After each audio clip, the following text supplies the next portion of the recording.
finally the spring has come and we have a nice weather, so we're coming with a new video to you. Today we decided to do a different video, a review of the sleeping pad we've been using for a year now and been loving it so far, Hikenture Sleeping Pad. We're going to share our opinion about it. We'll discuss its features, comfort, weight, durability, time of inflation and price-quality ratio. Also, we're going to compare it to the normal Quechua sleeping pad that we had used before and see how they differ. So without further ado, let's get started. So these are the pads. As you can see, they look quite different in size. And you can feel it, the weight as well. When we first received these Hikenture sleeping pads, we couldn't believe our eyes just how small they were, and that they can actually serve as a proper sleeping pad. So first we discuss and compare their weight and size. This is one of the most important features in our opinion, and this is why we decided to switch to the Ultralight sleeping pad in the first place. So it claims that the Ultralight Hikenture sleeping pad weighs 430 grams or 0.95 pounds. And Quechua Ultralight is 730 grams or 1 pound 10 ounces in size L. It is worth mentioning that the size of the Hikenture sleeping pad is universal, meaning that there is only one size. Whereas Quechua has 3 different sizes available, M, L and XL. So we took the size L for the comparison. The dimensions of Hikenture are 73.6 inches or 187 centimeters long, 22 inches or 56 centimeters wide, and 2.2 inches or 5.5 centimeters high. The dimensions of Quechua 1 is 5.11 inches or 180 centimeters long, 1.8 inches or 50 centimeters wide, and 1.2 inches or 3 centimeters high. And when it is rolled up, it compresses down to 26 centimeters or 10.2 inches high, and 9 centimeters or 3.5 inches wide for Hikenture sleeping pad, and around 24 centimeters or 9.4 inches high, and 13.5 centimeters or 5.3 inches wide for Quechua 1. So as you can see, the Hikenture is clearly a winner in compactness and weight. On the website they also claim that Hikenture sleeping pad limits air movement and heat loss, is smooth, has no smell and fits side, back and stomach sleep. Both of them are moisture-proof. Second important characteristic is time of inflation and deflation. The Quechua announced that their pads are self-inflating, but in reality it's not completely the truth. They can inflate themselves a bit if you wait for around 5 minutes.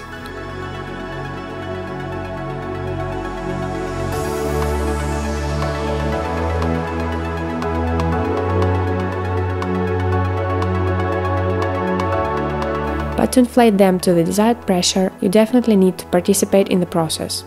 And that is not an easy one to do. So in total it takes 4 full breaths to inflate. And the deflation is even harder because the valve is very small and the pad doesn't deflate by itself.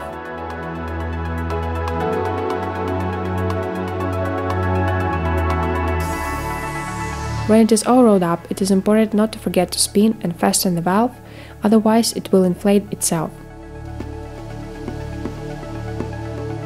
Hikenture is not a self-inflating pad, and on the website they claim that it takes only 10 to 15 breaths to inflate. Now we are going to test it.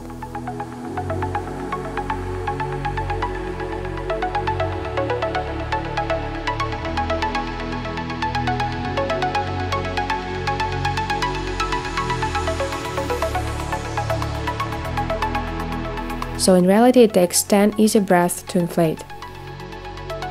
Also it has a really big valve that makes it so much easier and quicker to inflate. And the deflation process is even quicker. As you can see, it is a matter of seconds because of such a big valve. The downside is that you have to fold it horizontally several times in order to pack it. So despite the fact that it's not a self-inflating pad, our point goes to Hikenture.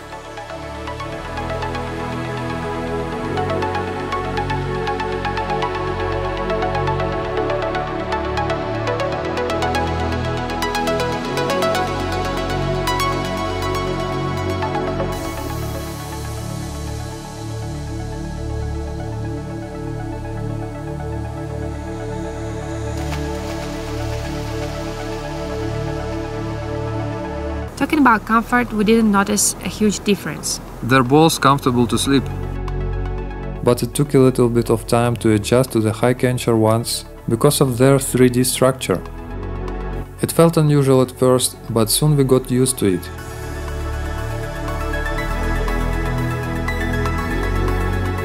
We're mostly the side sleepers, and the pad was holding the weight well. We don't touch the floor or anything, which is super important.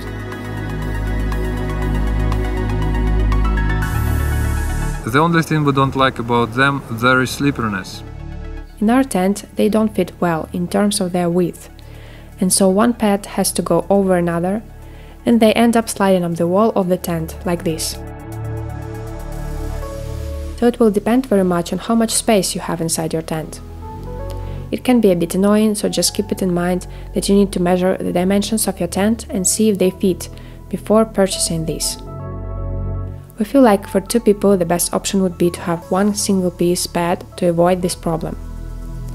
At least that was our experience, but for one person we think it will be perfect. The Quechua ones are super comfortable, and when you lie on them, it feels like you're on your usual home bed mattress.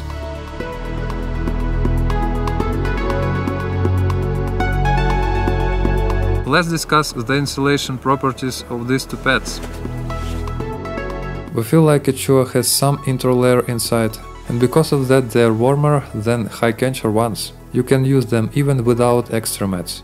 So if you're considering hiking in winter, probably Hikenture won't be the best option. But you have to be ready to sacrifice the weight. We personally hiked with Hikenture pad during 3 seasons using the mat underneath it, and we weren't passing cold whatsoever. Now let's talk about durability. At first the ultralight ones seemed less durable to us because of the different material and their cell design. It seemed to us a bit thin and unreliable. But it proved us wrong, and after using them for a while now, we can say that they're quite durable. The valve is great and there is no air leaking. It keeps up the air pressure all night long. So they both have good durable material that doesn't tear or puncture very easily. We used them in the spiky places, rocky places, and everything was good. But we have never used it without the mat, to have more protection and to be more secure. So now let's talk about the price-quality ratio. The price for the Hikenture inflatable sleeping pad is around £30.88 or $40. And the Quechua one, it's $45 approximately. So they're quite comparable in price. And we think that both sleeping pads are worth the price.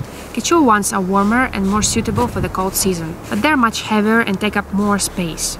The Hikenture ones in comparison is very light, compact, and taking the least amount of space possible. But probably they are not very suitable for winter and you may be passing cold, especially without using the insulation mat underneath. You can buy the Hikenture on their own website, hikenturestore.com, as well as on the Amazon UK and eBay UK. And Quechua ones are available on the Decathlon website. We'll do our best to find the actual links to the websites, so that you can go and check it out. So summing up, we can say that personally for us the Hikenture sleeping pads are more suitable as we go hiking mainly in the warm season and weight and compactness comes first to us. And since we didn't have to sacrifice it for comfort, they are ideal to us.